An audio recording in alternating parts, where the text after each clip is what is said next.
प्यारे बच्चों, सुप्रभात। आज हम शुरू करेंगे त्रिलोचन की कविता घर की याद का मुख्य उद्देश्य या सार क्या है। चंपा काले काले अक्षर नहीं चीनती नामक कविता धरती संग्रह से ली गई है। यह धरती संग्रह में संकलित है। यह पलायन के लोक अनुभवों को मार्मिकता से अभिव्यक्त करती है। लोक अनुभव होता है संसार का अनुभव, पलायन होता है भागना, मुसीबत को देख करके रास्ता मोड़ लेना या दूसरी तरफ चले जाना। कविता में अक्षरों के लिए काले काले विशेषण का प्रयोग किया गया है, जो एक और शिक्षा व्यवस्था के अंतर विरोधों को उजागर करता है, तो दूसरी ओर उस दारुण यथार्थ से भी हमारा परिचय कराता है जहां आर्थिक मजबूरियों के चलते घर टूटते हैं।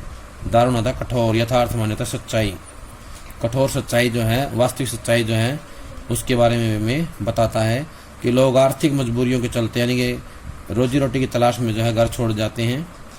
काव्य नायिका चंपा अनजाने ही उस शोषक व्यवस्था के प्रतिपक्ष में खड़ी हो जाती है जहां भविष्य को लेकर उसके मन में अनजान खतरा है। वह कहती है कलकत्ते पर वज्र गिरे। कलकत्ते पर वज्र गिरने की कामना जीवन के खुरदरे यथार्थ के प्रति चंपा के संघर्ष और जीवट को प्रकट करता है। जीवट होता है जीने की इच्छा, संघर्ष होता है मुसीबतों का सामना करने की क्षमता। अब हम करेंगे त्रिलोचन के जीवन के बारे में। त्रिलोचन इनका मूल नाम है वासुदेव सिंह। वासुदेव सिंह मूल नाम है। सन 1917 चिरानी पट्टी जिला सुल्तानपुर उत्तर प्रदेश में इनका जन्म हुआ। मुख्य रचनाएं हैं धरती, गुलाब और बुलबुल, दिगंत, ताप के ताए हुए दिन, शब्द, उस जनपद का कवि हूँ, अर्घाण, तुम्हें सौंपता हूँ, चैती, अमोला, मेरा घर, जीने की कला, ये काव्य संग्रह हैं। देश काल, रोजनामचा, काव्य और अर्थबोध, मुक्तिबोध की कविताएं गद्य हैं। हिंदी के अनेक कोशों के निर्माण में भी इन्होंने महत्वपूर्ण योगदान दिया है। प्रमुख सम्मान मिले हैं साहित्य अकादमी, सलाका सम्मान, महात्मा गांधी पुरस्कार इनको मिला है। हिंदी साहित्य में त्रिलोचन प्रगतिशील काव्यधारा के प्रमुख कवि के रूप में प्रतिष्ठित हैं, यानी कि प्रगतिशील काव्यधारा के प्रमुख कवि के रूप में इनको जाना जाता है। इनके नाम के साथ शास्त्री भी जुड़ गया है क्योंकि ये बहुभाषा विज्ञ हैं। इनको अलग अलग भाषाओं का ज्ञान है, इसलिए इनको जो है शास्त्री भी कहा जाता है। इनकी भाषा छायावादी रोमानियत से मुक्त है। छायावादी रोमानियत से इनकी भाषा मुक्त है। अब हम करेंगे व्याख्या। चंपा काले काले अक्षर नहीं चीनती। चंपा काले काले अक्षर नहीं चीनती। चीनती होता है पहचानती। मैं जब पढ़ने लगता हूँ वह आ जाती है, खड़ी खड़ी चुपचाप सुना करती है, उसे बड़ा अचरज होता है। अचरज होता है हैरानी। इन काले चिन्हों यानी कि अक्षरों से कैसे ये सब स्वर निकला करते हैं। अक्षर होता है अक्षर, क्या होता है अक्षर। अचरज होता है हैरानी। चिन्ह होता है निशानों से, स्वर होता है आवाज, कैसे ये आवाजें निकलती हैं। अब हम करेंगे इसकी व्याख्या। कवि कहता है कि चंपा अनपढ़ होने के कारण काले काले अक्षरों को नहीं पहचानती है। अक्षर होता है अक्षर, काले काले अक्षरों को नहीं पहचानती है क्योंकि वह अनपढ़ है। कहने का अभिप्राय यह है कि चंपा काले काले अक्षरों को पढ़ नहीं सकती। चंपा काले काले अक्षरों को पढ़ नहीं सकती है। उसे अक्षर ज्ञान नहीं है, उसको अक्षर ज्ञान नहीं है। कवि ने दूसरी ओर यह भी स्पष्ट किया है कि हमारी शिक्षा में अक्षरों का रंग केवल काला ही होता है। हमारी शिक्षा में अक्षरों का रंग केवल काला ही होता है। चंपा की दृष्टि में अक्षर केवल काले धब्बे हैं। क्या है अक्षर? काले धब्बे हैं। चंपा कवि द्वारा बोले गए अक्षरों को सुनकर हैरान हो जाती है, यानी कि आश्चर्यचकित हो जाती है। वह चुपचाप खड़ी खड़ी सुनती रहती है। उसे अत्यंत हैरानी होती है कि कवि द्वारा बोले जाने वाले इन अक्षरों से ध्वनि कैसे निकलती है, आवाज कैसे निकलती है, अर्थात वह अक्षरों की ध्वनियों के विषय में समझ नहीं रखती। वह हैरान होती है कि कवि इन काले काले अक्षरों या चिन्हों में क्या पढ़ता है और उसे ध्वनि कैसे निकलती है, यानी कि जो ये चिन्ह हैं इनसे ध्वनि कैसे निकलती है, क्यों निकलती है, उसके बारे में उसे कोई ज्ञान नहीं है। अब हम यहाँ से जुड़े हुए प्रश्न करेंगे। पहला है कवि और कविता का नाम बताइए। तो बताएंगे कवि का नाम त्रिलोचन है, कविता का नाम है चंपा काले काले अक्षर नहीं चीनती। चंपा काले काले अक्षर नहीं चीनती। अगला प्रश्न है प्रस्तुत काव्यांश के संदर्भ को स्पष्ट कीजिए। तो बताना है यह काव्यांश लोक भावना से संबंधित है। यह काव्यांश लोक भावना से संबंधित है। चंपा अनपढ़ बालिका है और वह कवि को पढ़ते लिखते देखकर हैरान हो जाती है। क्या हो जाती है? हैरान होती है। चंपा कौन है? चंपा सुंदर नामक गवाले की लड़की है। चंपा कौन है? सुंदर नामक अनपढ़ गवाले की लड़की है या गवाले की अनपढ़ बेटी है। सुंदर नामक गवाले की अनपढ़ बेटी है। वह पशु चराने का काम करती है। चंपा कवि के पास कब आकर खड़ी हो जाती है? चंपा कवि के पास उस समय आकर खड़ी हो जाती है जब कवि कुछ पढ़ने लगता है। जब कवि कुछ पढ़ने लगता है तो चंपा पास में आकर खड़ी हो जाती है। किसे क्या देखकर अचरज होता है? चंपा को काले काले अक्षर देखकर अचरज होता है क्योंकि उसे अक्षरों की पहचान नहीं है। उसकी दृष्टि में तो वे काली लकीरें मात्र हैं, केवल काली लकीरें हैं। अगला प्रश्न है कवि ने अवतरण में किस चीज का स्वाभाविक चित्रण किया है? तो बताना है कवि ने निरक्षर चंपा की हैरानी का बड़ा स्वाभाविक चित्रण किया है। चंपा की हैरानी का या निरक्षर चंपा की हैरानी का बड़ा स्वाभाविक चित्रण किया है। चंपा को किस चीज का ज्ञान नहीं था? चंपा को अक्षर ज्ञान नहीं था, अर्थात वह पढ़ी लिखी नहीं थी। चंपा के माध्यम से काव्य कौन से मार्मिक विषय की अभिव्यक्ति करना चाहता है? तो बताना है चंपा नामक लड़की के माध्यम से पलायन के कारण घर टूटने जैसी मार्मिक विषय की अभिव्यक्ति की गई है। चंपा नामक अनपढ़ लड़की के माध्यम से पलायन के कारण घर टूटने जैसे मार्मिक विषय की अभिव्यक्ति की गई है। चंपा को किस चीज की हैरानी है? जब कवि द्वारा बोले जा रहे अक्षरों को सुनती रहती है तब उसे बड़ी हैरानी होती है कि इन काले अक्षरों से कवि ध्वनियाँ कैसे बोल रहा है। कवि ध्वनियाँ कैसे बोल रहा है।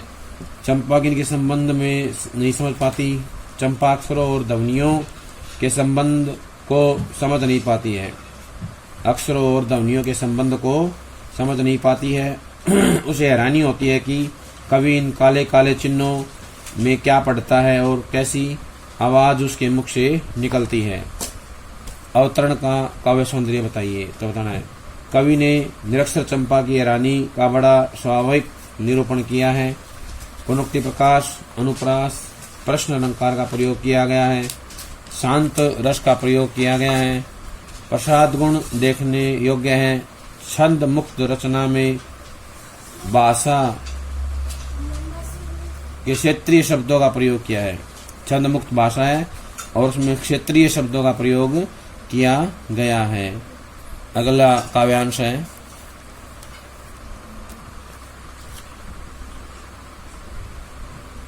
चंपा सुंदर की लड़की है, सुंदर गवाला है, गायें भैंसे रखता है। चंपा चौपाइयों को लेकर चरवाई करने जाती है। चंपा अच्छी है, चंचल है, नटखट भी है। कभी कभी उद्यम करती है, कभी कभी वह कलम चुरा देती है। जैसे तैसे उसे ढूंढकर जब लाता हूँ पाता हूँ अब कागज गायब है, परेशान फिर हो जाता हूँ। तो इसमें शब्दार्थ देखें। ग्वाला होता है गाय भैंसे चराने वाला, गाय भैंसे चराने वाला होता है गवाला। चौपाया होता है पशु, गाय भैंसे इसमें आएंगी, गाय भैंसे। चरवाहीकरण होता है पशुओं को चराने का काम करना, पशुओं को चराने का काम करना।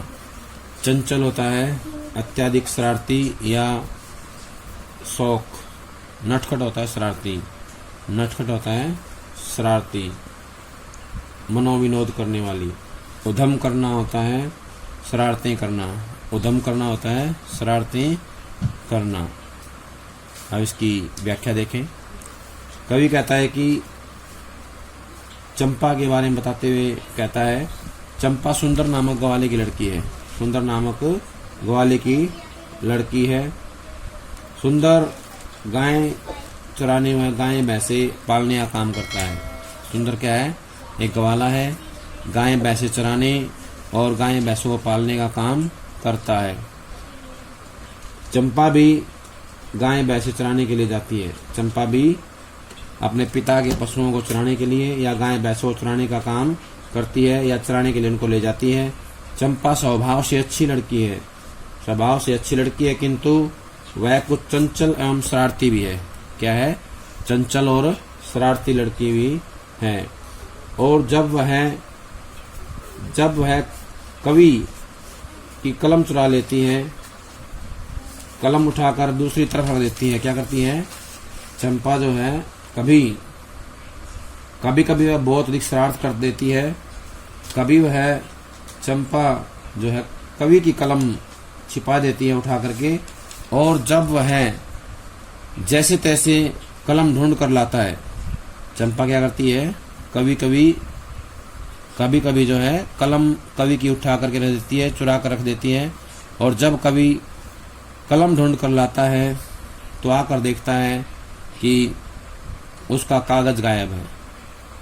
पता चलता है कि कागज गायब है। कहने का भाव ये है कि चंपा शरारतें करती है, छोटी छोटी शरारतें, और उन शरारतों द्वारा कवि को तंग करती है, परेशान करती है। चंपा क्या करती है?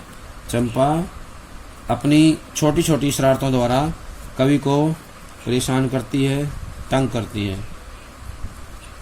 अब इसके प्रश्न करेंगे। पहला प्रश्न है, इन पंक्तियों में चंपा की किस प्रवृत्ति का उल्लेख किया गया है? तो बताना है। इन पंक्तियों में कवि ने चंपा की शरारती, मनोविनोदी, चंचलता एवं उद्यमी प्रवृत्ति का वर्णन किया है। उद्यम करती है, वो शरारती प्रवृत्ति है, उद्यमी प्रवृत्ति का उल्लेख किया है। इस पद्यांश में कहाँ के वातावरण का चित्रण किया है? इस पद्यांश में कवि ने ग्रामीण वातावरण का सजीव चित्रण किया है। कवि ने ग्राम्य परिवेश व वातावरण के अनुकूल ही ग्राम्य भाषा व ग्राम्य लोक शब्दों का सार्थक एवं सफल प्रयोग किया है।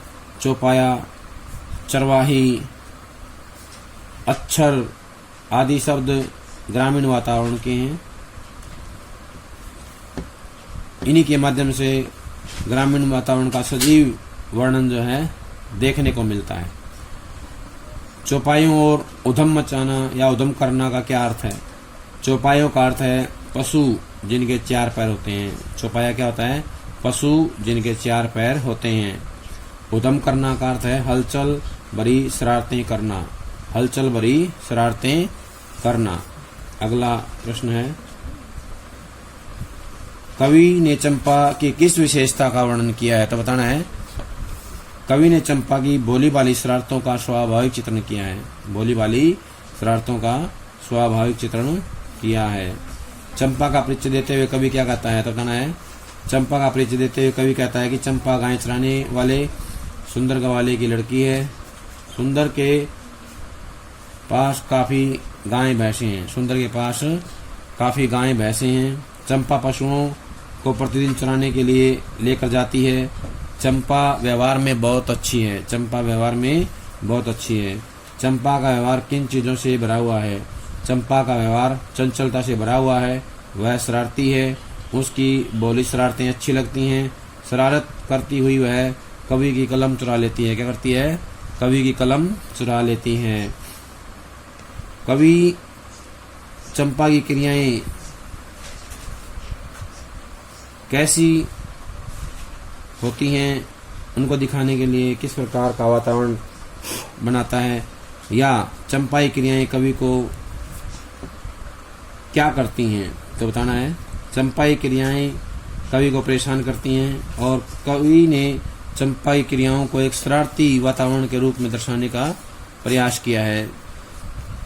जो चंपा है उसकी शरारतें क्या हैं, ऐसी हैं जो मासूमियत को दर्शाती हैं, उसके भोलेपन को भी दर्शाने का काम करती हैं। अगला प्रश्न है, चंपा के लिए किन चीज़ों का महत्व नहीं है। चंपा के लिए कागज पेन का कोई महत्व नहीं है, वह तो उन्हें शरारत का साधन मानकर खेलती थी, वह तो उन्हें शरारत का साधन मानकर खेलती थी। अवतरण का काव्य सौंदर्य बताइए, तो बताना है कवि ने चंपा की भोली वाली शरारतों का स्वाभाविक चित्रण किया है। क्या किया है, चंपा की भोली वाली शरारतों का स्वाभाविक चित्रण किया है। अनुप्रास और पुनरुक्ति प्रकाश अलंकार का प्रयोग किया है। शांत रस का परिपाक है। प्रसाद गुण संपन्न सरल शब्दावली का प्रयोग किया गया है। छंद मुक्त कविता है। खड़ी बोली, भाषा सरल व प्रवाहपूर्ण है। प्यारे बच्चों, ये थी कविता की व्याख्या। सब इसको अच्छे से याद कर लें। जब तक अगले काव्यांशों की व्याख्या आती है, सभी का बहुत बहुत धन्यवाद।